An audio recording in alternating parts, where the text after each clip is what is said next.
6 महिन्यांपासून अपंगांचे अनुदान रखडले, वंचित बहुजन आघाडीचा आंदोलनाचा इशारा। दर्यापूर तालुक्यातील 150हून अधिक अपंग लाभार्थ्यांना गेल्या 6 महिन्यांपासून अनुदान मिळाले नसल्याचा आरोप करत वंचित बहुजन आघाडीने हे अनुदान तात्काळ देण्याची मागणी केली आहे। 19 ऑगस्ट रोजी अपंग लाभार्थ्यांनी वंचित बहुजन आघाडीचे जिल्हाप्रमुख संजय चोरपगार यांची भेट घेऊन आपली समस्या मांडली। त्यानंतर चोरपगार यांनी लाभार्थ्यांसह तहसीलदार कानडजे यांची भेट घेतली। यावेळी तहसीलदारांनी संबंधित कर्मचाऱ्यांकडून माहिती घेत जिल्हाधिकारी कार्यालयातील अधिकाऱ्यांशी संपर्क साधला।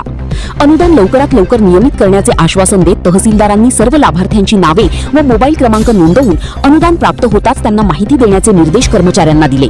दरम्यान प्रलंबित अनुदान तात्काळ खात्यात जमा न झाल्यास जिल्हाभर तीव्र आंदोलन छेडण्याचा इशारा वंचित बहुजन आघाडीचे जिल्हाप्रमुख संजय चोरपगार यांनी दिला आहे। चोरपगार जिल्हा अध्यक्ष वंचित बहुजन आघाडी अमरावती इथं अपंग लोकांचे पगार 5 ते 6 महिन्यापासून थांबलेले आहेत आणि पोस्टलवर जे लिपिक आहेत ते वारंवार विनंती करत आहेत की साईट चालू करा, साईट चालू करा, हे वारंवार विनंती करत आहेत, परंतु साईट वरतून चालू न होत असल्यामुळे हे जेवढे अपंग लोक आहेत त्या अपंग लोकांना 5 ते 6 महिन्यापासून लाभ भेटत नाही। हा मुलगा सर एक मिनिट थांब. थांबा तुम्ही 2 मिनिटं दादा 2 मिनिटं थांबा।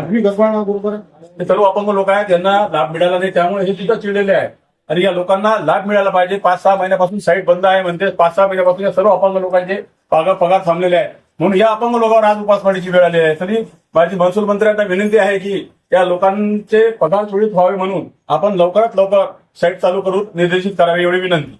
सर एक मिनिट